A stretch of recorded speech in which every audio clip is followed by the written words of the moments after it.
नमस्कार, मैं शक्ति सिंह स्वागत करता हूं आपका राजस्थान सरकार और वेदांता के CSR इनिशिएटिव ई कक्षा में, जिसके टेक्निकल पार्टनर है मिशन ज्ञान। प्यारे बच्चों, हम पढ़ रहे थे क्लास 12 रसायन विज्ञान के अध्याय 10 हैलोजन व्युत्पन्न और पिछले वीडियो में अपना जो चैप्टर था वो कंप्लीट हो चुका था। आज हम इसके कुछ महत्वपूर्ण प्रश्नों के बारे में चर्चा करेंगे। इस प्रश्नों को स्टार्ट करने से पहले मैं आपको बता दूं, अपनी जो चैप्टर के एंड में जो पीछे प्रश्न दिए गए हैं वो सारे ही इम्पोर्टेंट होते हैं। ऐसा नहीं है कि कोई प्रश्न विशेष इम्पोर्टेंट होता है। जो कुछ महत्वपूर्ण है वो हमने वीडियो के दौरान चर्चा की थी और उस समय हमने ये बताया था कि ये महत्वपूर्ण है, ये नेम रिएक्शन इम्पोर्टेंट है। उनको आप वहीं से अंडरलाइन करके अपने पास नोट्स के रूप में रखें। दूसरी बात, ये जो प्रश्न है उनकी हम चर्चा कर रहे हैं, इन जिन प्रश्नों की हम चर्चा कर रहे हैं वो हम सब प्रश्न इन वीडियो के माध्यम से पढ़ चुके हैं। ऐसा नहीं है कि कोई नया प्रश्न है या जिसको हमने पढ़ा नहीं है। यदि आपने सभी वीडियोस को बहुत अच्छे से देखा है तो आप सभी प्रश्नों को आसानी से हल कर सकते हो। अपन आज जो प्रश्नों की चर्चा करेंगे वो एक नॉर्मल प्रश्न है। ऐसा नहीं है कि इनमें से कोई बहुत अच्छे प्रश्न हमने सेलेक्ट किए। हम उनको इसलिए ले रहे हैं कि हम उनके उत्तर किस प्रकार से लिखें। बोर्ड एग्जाम में जब हमारे पास पेपर आता है तो हम उनको लिखे कैसे। कई बार क्या होता है, हमें उत्तर आ रहा है लेकिन उसको लिखने का तरीका नहीं आ रहा है, और कई बार क्या है, हम पूछा कुछ जाता है और लिख कुछ जाते हैं। तो ये जो टू द पॉइंट बात करते हैं, इस चीज़ का हमें पता होना चाहिए। तो आज कुछ हम प्रश्नों से इस चीज़ को सीखेंगे, ठीक है। तो आइए इसकी शुरुआत करते हैं। सबसे पहला कुछ ऑब्जेक्टिव है। ऑब्जेक्टिव वैसे आता नहीं है अपने, लेकिन बुक्स में दे रखा था इसलिए अपन ने इसको ले लिया। फिंकेल्स्टीन अभिक्रिया में होता है। अब आप देखो, फिंकेल्स्टीन अभिक्रिया हमारे दिमाग में सीधा आता है कि एक हैलोजन एक्सचेंज रिएक्शन थी और इसमें क्या हुआ था, आयोडीन जो है उसने रिप्लेस किया था क्लोरीन और ब्रोमीन को एल्किल हैलाइडों के अंदर। तो ये किस प्रकार की रिएक्शन है, एक हैलोजन विनिमय अभिक्रिया है, ठीक है। इसके आगे देखिए हैलोएरीन। अब हैलोएरीन भी हमने बहुत खूब से पढ़े हैं कि जब एरोमेटिक वलय के साथ यदि कोई हैलोजन परमाणु जुड़ जाता है तो उसे हम हैलोएरीन कहते हैं। ये एल्किल हैलाइड है। ये देखिए, ये बेंजील क्लोराइड है। इसमें हैलोजन किसी एरोमेटिक वलय से नहीं जुड़ा हुआ है, इस एरोमेटिक वलय के साथ जो CH2 जुड़ा हुआ है इसके साथ जुड़ा हुआ है, ठीक है। ये देखिए C6H6C6, ये बेंजीन हेक्साक्लोराइड BHC होती है। ये भी एक साइक्लोहेक्सेन प्रकार का यौगिक होता है और ये आपको सीधा दिखाई दे रहा है C6H5Cl, जो किस प्रकार की संरचना है, इस प्रकार की। तो इसका उत्तर क्या हो गया, हैलोएरीन। ये क्लोरोबेंजीन जो है वो हैलोएरीन है, ठीक है। नेक्स्ट देखिए, SN2 अभिक्रिया में बनता है। अब हमने दो प्रकार की रिएक्शन देखी, SN1 SN2। SN1 में क्या हो रहा था, सबसे पहले जो RX है वो बॉन्ड टूट रहा था और उस बॉन्ड का विषमास विखंडन होने से क्या हो रहा था, R पॉजिटिव बन रहा था, X नेगेटिव बन रहा था, ठीक है। मध्यवर्ती बन रहे थे। और जो SN2 अभिक्रिया है उसमें क्या हो रहा था, जो न्यूक्लियोफाइल है वो बैक साइड से आके अटैक करता है और एक ट्रांजिशन स्टेज, एक संक्रमण अवस्था बनती है। तो ये बात भी आप ध्यान रखिए, SN2 अभिक्रियाओं में क्या होता है, संक्रमण अवस्था बनती है। इसके बाद में देखो, निम्न में से किस यौगिक का द्विध्रुव आघूर्ण, जो डायपोल मोमेंट होता है, वो शून्य है। अब आप यहां इस CCl4 को देखिए, इससे 4 क्लोरीन जुड़े हुए हैं और ये सब एक दूसरे के द्विध्रुव आघूर्ण को नष्ट कर देते हैं। कुल मिला के इसका जो टोटल द्विध्रुव आघूर्ण होता है वो 0 होता है, ठीक है। ये भी अच्छा प्रश्न है, CCl4 carbon tetra chloride. Next देखिए, एक तृतीयक एल्किल हैलाइड का नाम हुआ सूत्र लिखिए। 3 डिग्री ऐसा एल्किल हैलाइड जिसमें कार्बन क्या है, 3 डिग्री, ठीक है। अब हमें पता है कि जो कार्बन है उससे कोई हैलाइड जुड़ा हुआ है, अब इसके लिए मैं X लिख सकता हूं, और ये किसी भी एक हैलाइड का नाम ले रहा है तो फिर मैं यहाँ Cl लिख लेता हूँ, क्लोरीन ले लेता हूँ, क्योंकि यहाँ कोई पर्टिकुलर मेंशन तो किया नहीं है। अब इससे तृतीयक है, इसका मतलब इससे 3 कार्बन एटम और जुड़े हुए, एक इस तरफ जुड़ा हुआ है, एक इस तरफ जुड़ा हुआ है और एक इस तरफ। ठीक है, इनको यदि बैलेंस करें तो एक संयोजकता इधर कंप्लीट है, 3 हाइड्रोजन जोड़ दीजिए, यहाँ भी 3 हाइड्रोजन जोड़ दीजिए और यहाँ भी 3 हाइड्रोजन। बीच वाले की संयोजकता देखिए 4 होती है कार्बन की, 1 2 3 और 4, ये भी कंप्लीट है। ठीक है, अब ये क्या है, ये एक तृतीयक एल्किल हैलाइड है। ये वो हैलाइड है जिसमें हैलोजन जिस कार्बन से जुड़ा है वह कार्बन 3 अन्य कार्बन परमाणुओं से जुड़ा हुआ है। अब इसका नाम लिखना है। अगर हम इसका नाम लिखते हैं तो इसके दोनों नाम लिख सकते हैं, कॉमन नेम भी लिख सकते हैं और IUPAC नाम भी लिख सकते हैं। सामान्य नाम हमने इसका पढ़ा है, ये 4 कार्बन है, 1 2 3 4, ब्यूटिल है, और ये 3 डिग्री है, इसलिए हम इसे क्या लिखेंगे, तृतीयक ब्यूटिल, और Cl के लिए क्या लिख देंगे, क्लोराइड, तृतीयक ब्यूटिल क्लोराइड। IUPAC नाम लिखे तो IUPAC में देखो ये 3 कार्बन की श्रृंखला बन गई, 2 नंबर पे मेथिल है, 2 नंबर पे Cl है। Cl को पहले लिखेंगे तो इसका IUPAC नाम क्या हो जाएगा, 2 क्लोरो 2 मेथिल, और 3 कार्बन को क्या कहते हैं, प्रोपेन। क्या कहते हैं, प्रोपेन। ठीक है, 2 क्लोरो 2 मेथिल प्रोपेन, दोनों नाम हमने पहले इसके पढ़े। पूछा क्या है, किसी एक तृतीयक एल्किल हैलाइड का नाम और उसका सूत्र लिखिए, तो हम इसकी संरचना बना सकते हैं। और आप यदि देखो तो इसमें कार्बन की संख्या 1 2 3 और 4 है, तो C कितने हैं, 4 है। H कितने हैं, 3 3 6 और 3 9, H कितने हैं, 9 है, और एक Cl है, ये लीजिए Cl, C4H9Cl हो गया। ठीक है, अब आप यहां से एक चीज और सीख सकते हैं, जो हेलो एल्केन होते हैं उनका सामान्य सूत्र क्या होता है, CnH2n+1X होता है। यानी एल्केन का सामान्य सूत्र होता है CnH2n+2, और जब उसमें से एक H निकल जाता है तो यहां तो हमने +1 लिख दिया और एक क्या जुड़ गया, हैलोजन। ठीक है, नेक्स्ट देखिए, मेथिल क्लोराइड से मेथेनॉल बना रहे हैं। हम क्या कर रहे हैं, हम CH3Cl जो मेथिल क्लोराइड है उससे हम CH3OH बना रहे हैं, मेथेनॉल बना रहे हैं।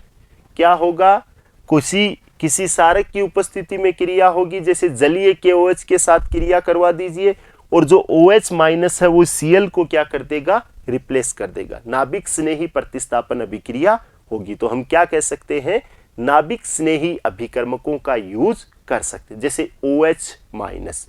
यहां हम Cn माइनस नहीं ले सकते क्योंकि हमें पर्टिकुलर क्या बनाना है, एल्कोहल बनाना है। ठीक है, आगे देखिए, इसका IUPAC नाम बहुत सिंपल है, 4 कार्बन है, 4 कार्बन के लिए ये ब्यूटेन हो गया। अब इधर से देखते हैं तो 2 नंबर पे ब्रोमीन आ रहा है, और उधर से देखते हैं तो 2 नंबर पे क्या आ रहा है, क्लोरीन आ रहा है। यहां थोड़ा डाउट हो सकता है, वैसे जब प्रतिस्थापी एक ही हो, एक जैसे हो, जैसे यहां भी Cl होता और यहां भी Cl होता, तब तो कोई दिक्कत नहीं थी।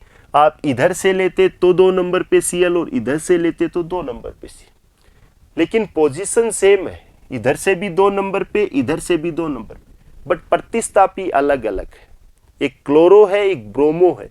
तो हम किसको पहले ले, अंग्रेजी के जो अल्फाबेटिक ऑर्डर में पहले आता है, ब्रोमो का B पहले आता है, क्लोरो का C बाद में आता है।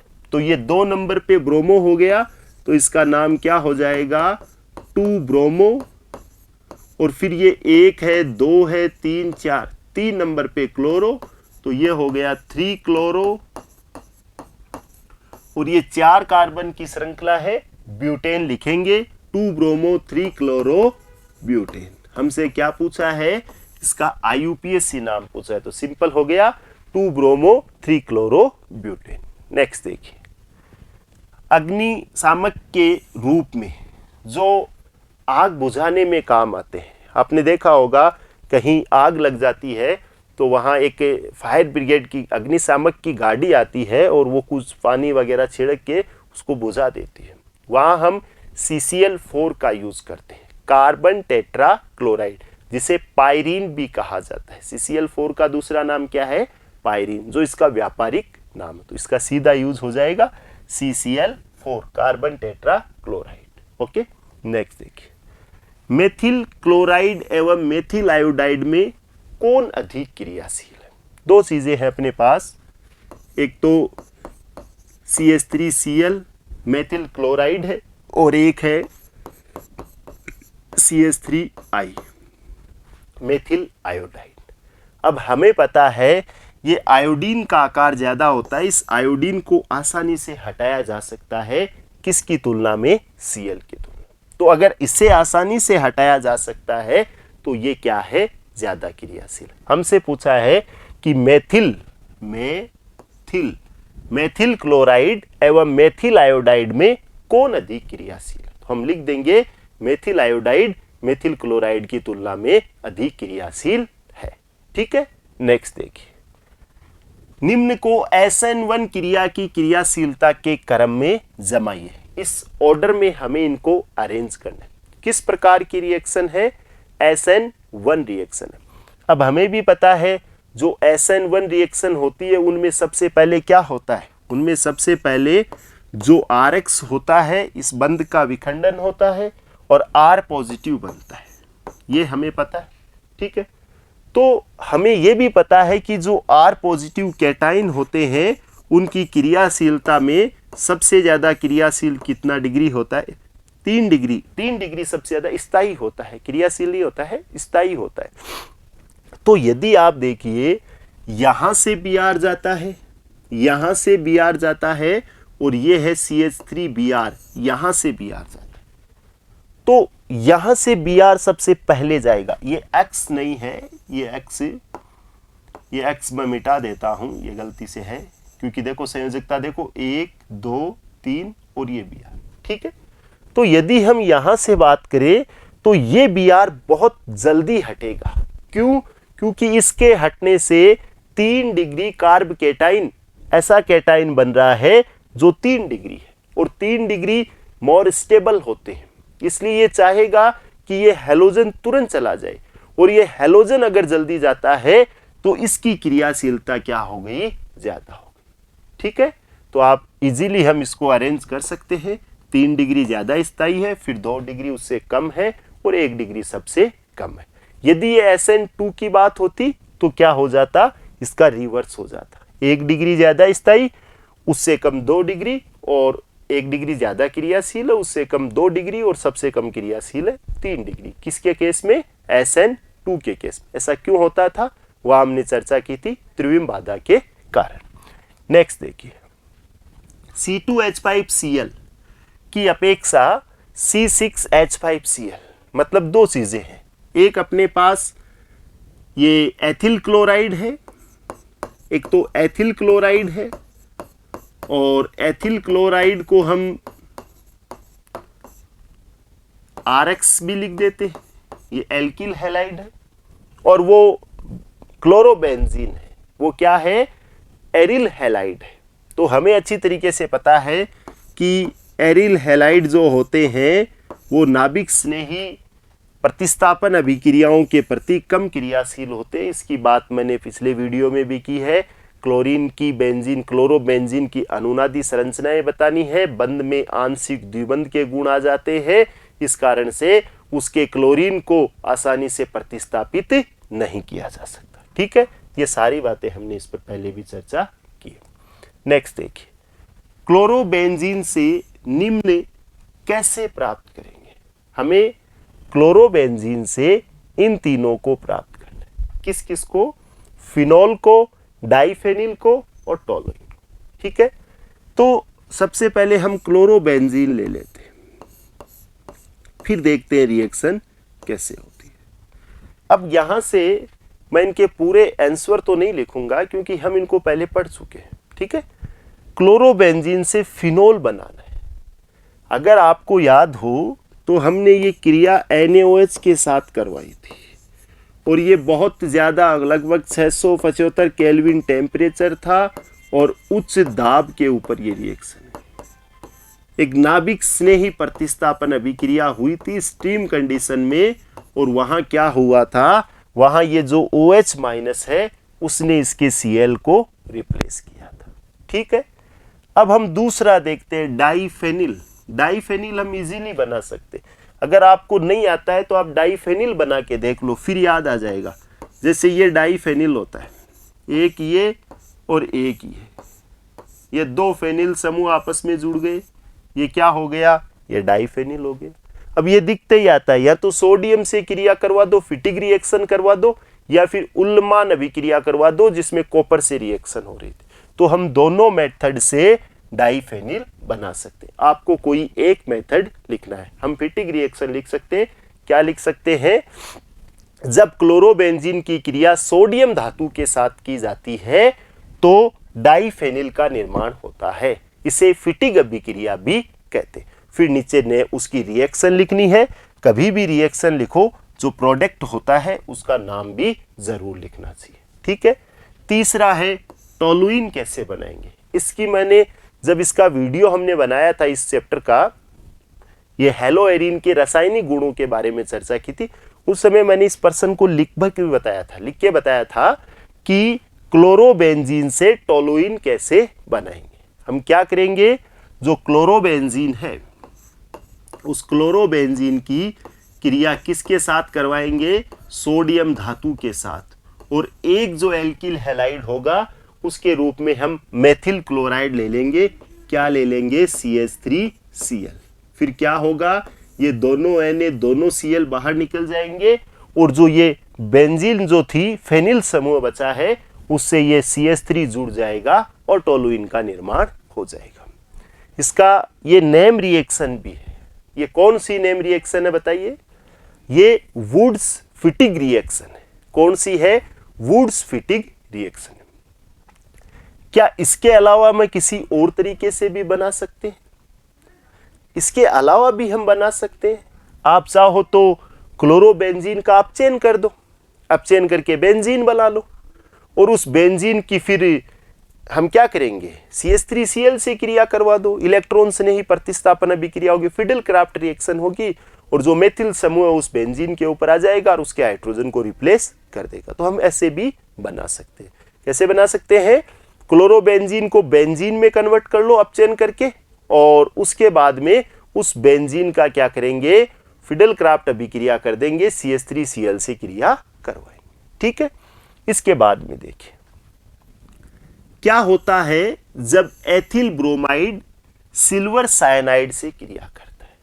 तो एथिल ब्रोमाइड क्या होता है, CH3CH2Br, ये एथिल ब्रोमाइड, और ये सिल्वर साइनाइड से क्रिया कर रहा है AgCN से। तो इसमें तो कोई दिक्कत ही नहीं है, साइनाइड से क्रिया हो रही है और सिल्वर साइनाइड से। हमने दो प्रकार की रिएक्शन देखी थी, एक KCN के साथ क्रिया और एक AgCN के साथ क्रिया। जब AgCN के साथ क्रिया होती है तो ये सहसंयोजक नेचर का होता है, इसलिए इसमें क्या है, आयन नहीं बनते, Ag+Cn- ऐसा नहीं होता है।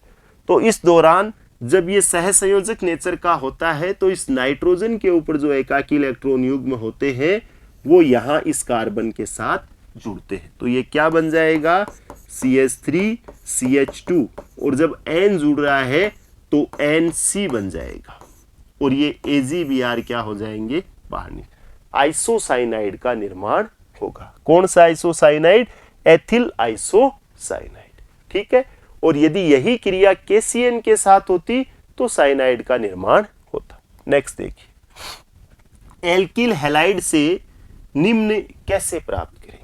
कोई भी एल्किल हैलाइड हो, हमें ये नहीं कहा कि आप कोई स्पेसिफिक एल्किल हैलाइड लीजिए। ठीक है, हम इसकी जगह कोई एल्किल हैलाइड ले लेते हैं। जैसे हम एक सिंपल ले लेते हैं CH3Cl, ये एल्किल समूह है मेथिल और Cl क्या है, हैलाइड क्लोराइड, मेथिल क्लोराइड। अब हमें इससे एल्किल आइसोसाइनाइड बनाना है। यदि आइसोसाइनाइड बनाना है तो हम क्रिया किसके साथ करवाएंगे? AgCN से। ठीक है, क्योंकि AgCN से क्रिया करवाएंगे तब आइसोसाइनाइड का निर्माण होगा।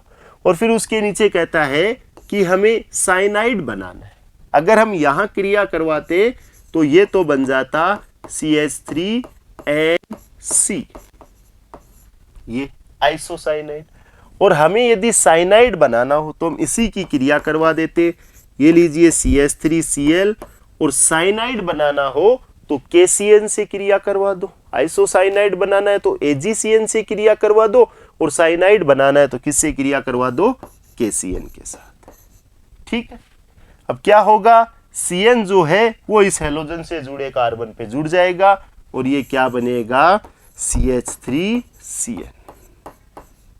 और साथ में KCl बाहर निकल जाएगा, और यहां साथ में क्या है? AgCl बाहर निकल जाएगा। एक में आइसोसाइनाइड बन गया और एक में क्या बन गया? साइनाइड बन गया। दोनों रिएक्शन अच्छे से पता है। इसके बाद में देखो, दोनों सेम वैसे ही है। एक नाइट्रो एल्केन बनाना है और एक एल्किल नाइट्राइट बनाना है। एक क्या बनाना है? Nitro alkene. अब जब हम नाइट्रो एल्केन बनाएंगे तो यहां हम किसी ऐसे से क्रिया करवाएं जिसमें नाइट्रो ग्रुप हो। तो एक बार मैं इन दोनों को मिटा देता हूं। इनको वैसे हमें इन चीजों को पढ़ चुके हैं, इसलिए इनको नोट करने की जरूरत नहीं है, क्योंकि हमने वहां इनको अच्छे से पढ़ा है। ठीक है,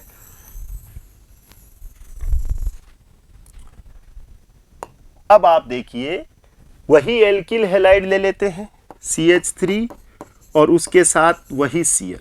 अब हमें नाइट्रो एल्केन बनाना है, मतलब वापस N ही जुड़ा हुआ होना चाहिए। जब N जुड़ा हुआ हो तो अपने माइंड में ये सेट रखो, AgNO2 से क्रिया करवा दीजिए। ठीक है, अब इसका जो N का जो ये सहसंयोजक नेचर का है, नाइट्रोजन पर जो एकाकी इलेक्ट्रॉन युग्म है वो इस कार्बन के साथ जुड़ेंगे। ये क्या बन जाएगा? CH3NO2, nitromethane. और साथ में क्या निकलेगा? AgCl। क्या बन गया? नाइट्रोमेथेन बन गया। और यदि हम नाइट्राइट बनाना चाहते हैं, नाइट्राइट में क्या होता है? इस नाइट्रो का O जुड़ा हुआ रहता है, ये दोनों व्यवहार करती है। ये इस प्रकार के, हम इनको क्या कह सकते हैं कि ये ऐसे नाभिक स्नेही हैं जो उभयधर्मी होते हैं, जिनमें दो सेंटर नाभिक स्नेही का काम करते हैं। जैसे साइनाइड में हमने देखा, कभी कार्बन नाभिक स्नेही का काम कर रहा है तो कभी नाइट्रोजन नाभिक स्नेही का काम कर रहा है। ठीक है, अब यहां हम नाइट्राइट बना रहे तो फिर वही ले लीजिए, मेथिल क्लोराइड CH3Cl। और इसकी क्रिया अब AgNO2 के स्थान पर किससे कर देंगे? KNO2 से। जब KNO2 आयनिक नेचर का होता है तो यहां नाभिक स्नेही का जो सेंटर है वो ऑक्सीजन हो जाएगा और ये बन जाएगा CH3ONO। ये नाइट्राइट बन गया। ठीक है, इसे मेथिल नाइट्राइट या एल्किल नाइट्राइट भी कहते हैं। इसके बाद में इनको भी हमें उतारने की जरूरत नहीं है, क्योंकि हमें इन पहले पढ़ चुके। इसके बाद में आप देखिए, आइसोप्रोपिल बेंजीन बना रहे हैं किससे? किसी एल्किल हैलाइड से। अब यहां स्पेसिफिक कर दिया कि आपको आइसोप्रोपिल बेंजीन बनानी है, तो हम एल्किल हैलाइड भी ऐसा ले जिसमें क्या हो? प्रोपिल हो। तो प्रोपिल क्लोराइड, आइसोप्रोपिल क्लोराइड ले लीजिए। ठीक है, ये आइसो ग्रुप है CH3CH और इसके साथ जुड़ा हुआ है CH3 और यहां लगा देता हूं Cl। तो ये तो मैंने एल्किल हैलाइड लिया। अब हमें आइसोप्रोपिल बेंजीन बनानी है। यहां थोड़ा सा दिक्कत होती है कि बेंजीन बनानी है और किससे बनानी है? किसी एल्किल हैलाइड। हैलाइड मैंने कहा आइसोप्रोपिल ले लो। अब यदि हम इसकी क्रिया बेंजीन के ही साथ करवा देते, किसके साथ करवा देते हैं? बेंजीन के साथ करवा देते। ठीक, और किसकी प्रेजेंस में करवा देते? आप AlCl3 की प्रेजेंस में करवा दो, जिससे क्या होगा? इससे हमें फायदा ये हो जाएगा कि ये यहां से इस Cl और इसके इलेक्ट्रॉनों को लेगा, तो ये जो आइसोप्रोपिल पॉजिटिव पार्ट है वो इलेक्ट्रॉन स्नेही प्रतिस्थापन अभिक्रिया दर्शाएगा। और इसके एक हाइड्रोजन को रिप्लेस करके ये एल्किल समूह इस बेंजीन वाले पर आ जाएगा। ठीक है, तो ये बेंजीन थी और जो ये पॉजिटिव वाला पार्ट है ये CH, ये यहां जुड़ जाएगा इस स्थान पर CH। इससे एक CH3 इधर है, एक इधर है, एक हम इस तरफ लिख देते हैं और एक इस तरफ लिख देते हैं। ठीक है, ये आइसोप्रोपिल बेंजीन हो गई। इसे क्यूमीन भी कहते हैं। फिनोल का जब चैप्टर पढ़ेंगे तो फिनोल बनाने की विधि भी है। ठीक है, ये अच्छा प्रश्न था। ऐसे प्रश्नों पे हमें अभ्यास भी होना चाहिए। नेक्स्ट है टेट्रामेथिल अमोनियम क्लोराइड बनाना है। क्या बनाना है? Tetramethyl ammonium chloride. इसको भी बनाते हैं। इसको बनाएंगे कैसे? अमोनिया से क्रिया करवाई, और अमोनिया से भी क्रिया नाभिक से नहीं प्रतिस्थापन अभिक्रिया होती है। यदि हम CH3Cl की क्रिया अमोनिया से करवाते NH3 से, ऐसी स्थिति में इसका NH2, यहां एक चीज और देखिए, टेट्रामेथिल, इसलिए हम मेथिल क्लोराइड ही लेंगे, कोई अदर एल्किल क्लोराइड या एल्किल हैलाइड नहीं लेंगे। ठीक है, इसका जो NH3 है इसमें NH2 माइनस जो है वो नाभिक स्नेही का काम करेगा और इस Cl को रिप्लेस करेगा। तो ये तो है CH3 और इसके साथ क्या जुड़ गया? NH2। ठीक है, अब एक H और एक Cl क्रिया करके क्या बना लेंगे? HCl। ये तो प्राथमिक एमीन का निर्माण हुआ है।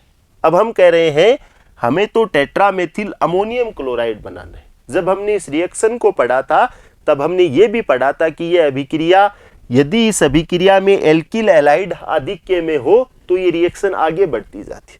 फिर एक एल्किल हैलाइड इससे क्रिया करेगा, इसका H और इसका Cl बाहर निकल जाएगा, और यहां मैं इसको थोड़ा शॉर्ट में लिख रहा हूं, ये क्या बन जाएगा? CH3NH और इससे एक CH3 और जुड़ जाएगा। ठीक है, फिर एक एल्किल हैलाइड क्रिया करेगा तो इसका एक HCl से जुड़ के चला जाएगा और यहां से क्या बनेगा? एक अकेला N रह जाएगा जिस पर 3 CH3 जुड़े हुए, 1 2 और 3। नाइट्रोजन की संयोजकता 3 होती है। फिर इस पर एक एल्किल हैलाइड क्रिया और करेगा। जब एक और करेगा तो यहां कोई रिप्लेस करने के लिए हाइड्रोजन तो है नहीं, लेकिन ये CH3 कितने हो जाएंगे? 4। जो N है उस पर पॉजिटिव चार्ज आ जाएगा और Cl पर कैसा चार्ज आ जाएगा? नेगेटिव चार्ज आ जाएगा। ये 4 मेथिल है, इसे टेट्रा मेथिल, N पॉजिटिव है अमोनियम और Cl नेगेटिव है क्लोराइड। इसे क्या कहते हैं? Tetra methyl ammonium chloride. तो ये सिक्वेंटली यदि हम रिएक्शन करवाते हैं तो ये आसानी से बनाया जा सकता है। तो इसके हमने बहुत से प्रश्नों पर चर्चा की। ये प्रश्न इसलिए नहीं बताए गए हैं कि ये प्रश्न महत्वपूर्ण, इसलिए बताए गए कि कुछ प्रश्नों को हम किस प्रकार से पढ़ते हैं। अगर आप इस पूरे चैप्टर के वीडियो बहुत अच्छे से देखते हो और इन्हें अपनी नोटबुक में लिख के और इनको बार बार इन पर अभ्यास करते हो तो आपका एग्जाम में जो प्रश्न है वो गलत नहीं होगा। और आपको एक जानकारी दे दूं, पहले ये चैप्टर 4 नंबर का था, लेकिन जो रिवाइज सिलेबस आया है उसमें ये 4 की जगह 5 अंक का है। तो ये यूँ समझिए कि बहुत ज़्यादा कवर कर रहा है। एक केमिस्ट्री के पूरे पोर्शन में 5 अंक अपने आप में महत्वपूर्ण होते हैं, तो आप इसको बहुत अच्छे से समझें। अगले चैप्टर में हम एल्कोहल के साथ चर्चा करेंगे। जब तक के लिए आप पढ़ते रहिए। Thank you.